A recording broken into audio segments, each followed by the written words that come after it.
All right, today we're diving deep into one of the most powerful and, let's be honest, demanding ethical systems ever cooked up, Immanuel Kant's categorical imperative. So to really get Kant, you have to understand the huge problem he was wrestling with. Back in the 18th century, science was explaining everything, turning the universe into this giant predictable machine. It was a world of cause and effect, sure, but it was also a world without any built-in purpose. And that created a massive moral crisis. If there's no grand cosmic plan, where do our morals even come from? Are they just our feelings? Are they just what society tells us? Or is there something more solid to stand on? So here's our roadmap. We'll start with that moral crisis Kant was facing, then jump into his foundational ideas, the goodwill and duty. After that, we'll get to the main event, the categorical imperative itself. We'll look at the mind-bending implications of his theory and wrap up by seeing how Kant's ideas are still shaping our world today. Right, so as we were saying, the scientific revolution had basically kicked purpose, or what philosophers call teleology, out of the universe. So thinkers were scrambling. They were trying to find a new footing for ethics. Some people said, hey, it's just about what brings the most happiness. Others said it's all about our emotions. But for Kant, none of that was good enough. Not even close. Kant drew a line in the sand. He was a moral realist. What that means is he believed that right and wrong aren't just a matter of opinion or culture. He argued that there are objective moral truths out there, truths that are as real as the laws of physics. The huge challenge then was figuring out how we could possibly know them using nothing but our own reason. So if you're going to build an entire system of objective morality from the ground up, where do you even start? Well, Kant's starting point is absolutely brilliant. He says, look, before we figure out which actions are right, we have to find the one thing that is always unquestionably good, the right intention. It all starts with the why behind what we do. And here it is, his foundational claim. Think about it. Things like intelligence, courage, or even wealth, they can all be used for terrible things, right? Even happiness isn't always good. I mean, a villain can be happy doing evil. The only thing, Kant says, that is good without any ifs, ands, or buts is a goodwill. And what's a goodwill? It's simply the intention to do the right thing just because it is the right thing. Now, Kant makes a really crucial distinction here. He says that pretty much all of our actions come from one of two places. On one side, you've got inclination. That's when you act based on your feelings, your desires, or what you hope to get out of a situation. But on the other side, you have duty. And that's when you act from a place of pure respect for the moral law itself, no matter how you feel about it or what the consequences might be. So here's the key takeaway. It's not enough to just do the right thing. Your motive is everything. Let's make this real. Imagine you're driving and you're obeying the speed limit. If you're only doing it because you spot a police car in your rearview mirror, well, for Kant, that action has zero moral worth. You're acting in accordance with duty, sure, but you're not acting out of duty.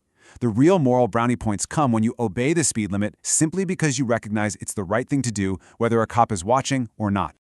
Okay, great. So we're supposed to act out of duty. But how in the world do we figure out what our duty actually is?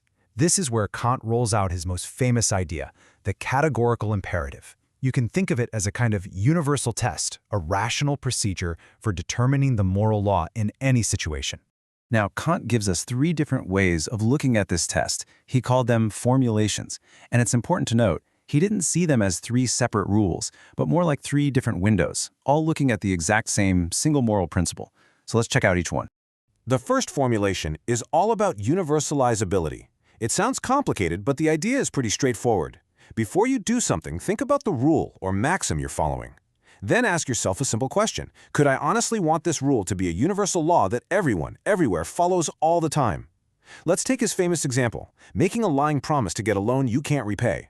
If everyone did that, what would happen?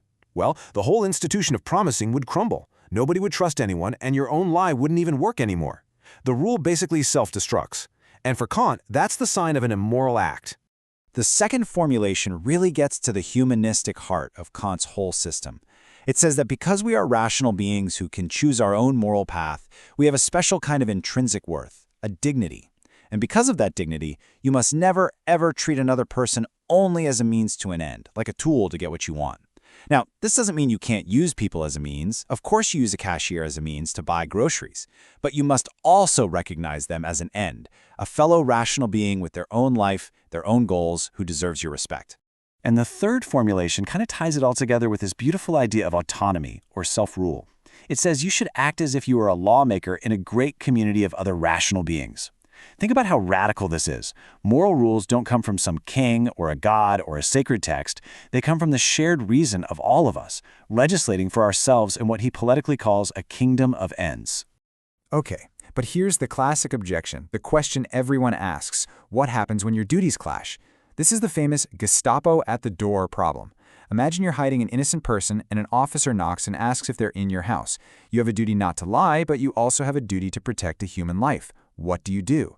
A strict reading of Kant seems to suggest you can never, ever lie, period, and that perceived rigidity has been a huge sticking point and a source of debate about his philosophy for centuries.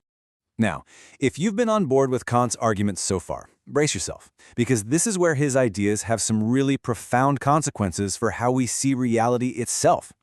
He argues that for his moral system to even make sense, we have to assume, or as he says, postulate, three massive ideas are true, even if science can't prove them. First up, free will. The whole idea of duty or ought is meaningless if we aren't actually free to choose our actions. As the saying goes, ought implies can. Second, the immortality of the soul. Kant believed that achieving moral perfection is the goal of a lifetime, and probably longer. So for that goal to be rational, we have to assume we have more than just this one life to pursue it. And third, the existence of God. Kant reasoned that in a truly just universe, a virtuous life should lead to a happy one. But since that doesn't always happen here on Earth, there must be a divine power to ensure that, in the long run, cosmic justice prevails.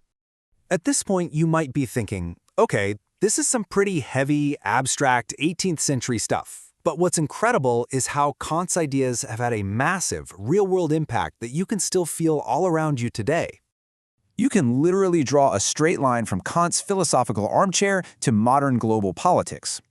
In an essay called Perpetual Peace, he basically laid out a blueprint for an international federation of nations to prevent war.